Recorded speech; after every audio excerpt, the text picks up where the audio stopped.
Assalamualaikum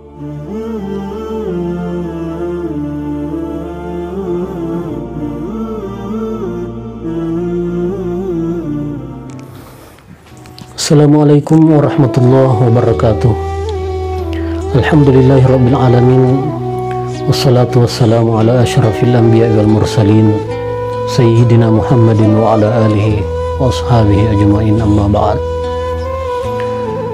Sahabatku, di dalam rumah kita, sosok ibu adalah sebuah kehidupan. Rumah akan terasa hampa di bulan Ramadan tanpa hadirnya sosok ibu. Orang yang tidak lagi bersama dengan ibunya sangat-sangat merindukan di saat sahur, di saat berbuka puasa. Ibu senantiasa membangunkan anaknya di waktu sahur dan menyiapkan makanan di waktu berbuka puasa. Itulah yang senantiasa dirindukan oleh orang-orang yang tidak bersama dengan ibunya, ataupun orang-orang yang sudah lama ditinggal oleh ibunya. Semoga ibu kita yang masih hidup senantiasa diberi oleh Allah Subhanahu wa ta'ala kesehatan, senantiasa dalam lindungan Allah Subhanahu wa ta'ala. Dan ibu yang sudah mendahului kita, semoga dilapangkan kuburnya oleh Allah Subhanahu wa ta'ala. Ibu adalah sosok yang sangat istimewa dan tiada duanya bagi anaknya. Ibu tidak akan pernah tergantikan tempatnya oleh siapapun di hati seorang anak. Sejauh apapun kita pergi, ibu tetap menjadi tempat pulang terbaik, tempat mencurahkan isi hati, tempat berkeluh kesah. Ingatlah sahabatku, bahwa cinta yang paling tulus di dunia ini adalah cinta ibu kepada anak-anaknya. Di zaman Rasulullah SAW ada salah satu sahabat yang usianya masih tergolong muda, namanya Alqamah. Alqamah ini terbaring lemah, tidak berdaya di tempat tidurnya, sakit, hingga Alqamah merasakan bahwa sakitnya itulah yang akan mengantarkannya kepada kematian. Ajalnya akan tiba. Tetapi pada saat itu Alqamah sulit sekali mengucapkan la ilaha illallah Muhammadun Rasulullah, sulit mengucapkan dua kalimat syahadat di akhir hidupnya, sehingga istrinya Alqamah menghadap kepada Rasulullah SAW menyampaikan kabar bahwa suaminya mengalami sakit yang mendekati kematian. Hingga akhirnya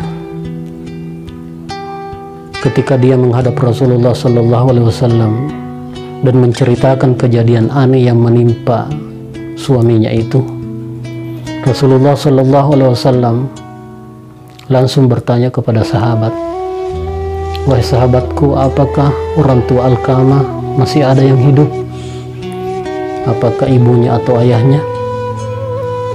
"Ibunya masih ada, namun sudah lansia, wahai Rasulullah SAW," jawab salah satu sahabat. Rasulullah SAW mengatakan kepada sahabat, "Panggilkan dia, suruh menghadap ke saya. Kalaupun dia tidak mampu, biar saya yang akan mendatanginya." Singkat cerita, menghadaplah ibu Alqamah kepada Rasulullah SAW. Lalu Rasulullah SAW mengajukan pertanyaan kepada ibunya Alqamah, "Wahai Ummu Alqamah, bagaimana keadaannya anakmu selama hidup?"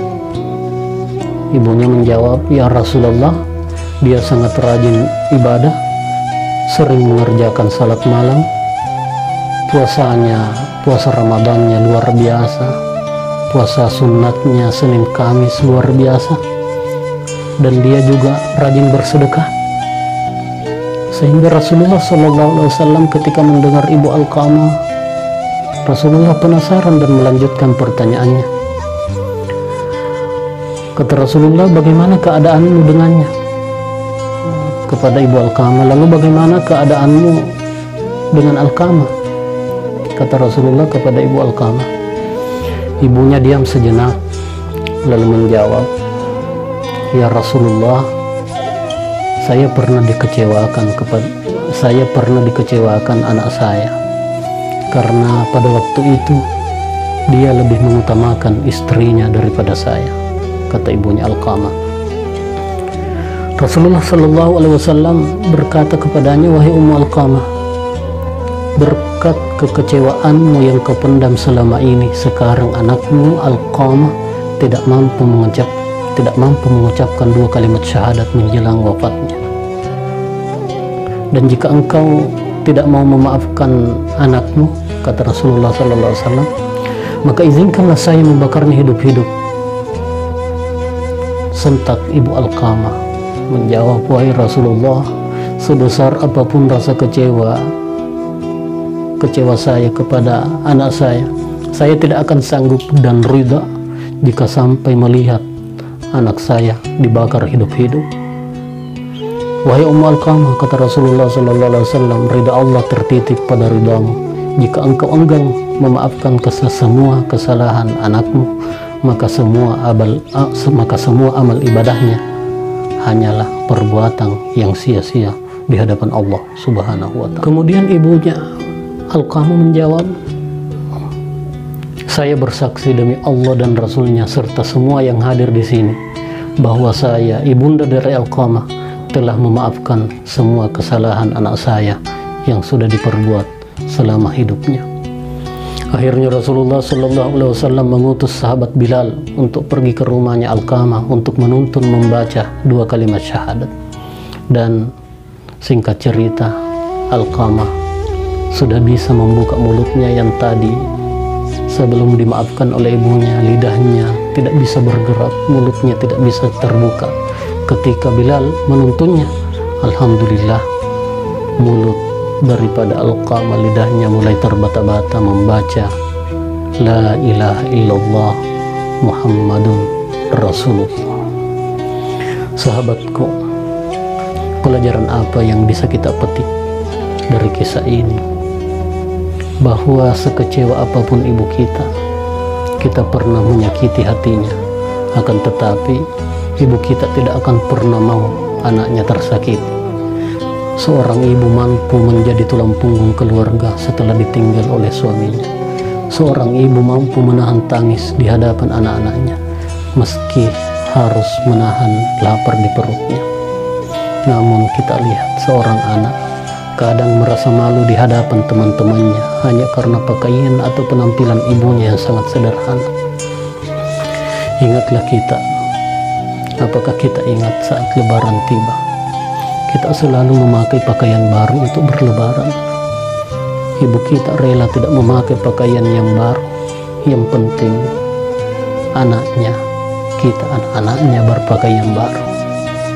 Sampai ibu kita, sampai orang tua kita menitis air matanya ketika uangnya tidak cukup untuk membelikan kita pakaian baru di hari lebaran. Apakah kita ingat ketika kita sakit? Berapapun usiamu, wahai sahabatku, ketika sakit tetaplah kita memerlukan sosok ibu. Ketika kita sakit, sosok yang paling dirindukan adalah seorang ibu, karena terkadang kasih sayang ibu ketika kita sakit membuat kita merasa nyaman selagi ibu berada di dekat kita. Sahabatku, jika ingin doamu terkabul, mintalah restu ibu, ridallah fi ridal walidain wa suhtullah fi suhtil walidain. Ridha Allah tergantung kepada ridha kedua orang tua, dan murka Allah tergantung kepada murka kedua orang tua. Hormatilah ibumu, sayangilah ibumu, bahagiakanlah ibu kita. Berbahagialah kita kalau masih sempat mendapatkan kedua orang tua kita, terutama ibu kita. Ingatlah, esok atau lusa pasti kita akan dipisahkan oleh kematian. Entah apakah yang akan meninggalkan kita terlebih dahulu adalah ibu kita, ataukah kita yang akan duluan meninggalkan ibu kita? Dan itu pasti terjadi. Jika ibu kita masih ada, tolong dirawat dan dijaga, karena kita masih memiliki senjata yang sangat ampuh di hadapan Allah Subhanahu wa Ta'ala, yaitu doanya ibu kepada putra-putrinya yang tak pernah diminta dan tidak ada penghalang dari Allah Subhanahu wa Ta'ala. Doa ibu senantiasa dikabulkan oleh Allah Subhanahu wa Ta'ala. Al-Fatihah buat seluruh ibu kita di seluruh penjuru dunia yang telah menghadap Allah Subhanahu wa Ta'ala. Al-Fatihah. Demikianlah, minallahil musta'an wal istiqlan. Wassalamualaikum warahmatullahi wabarakatuh.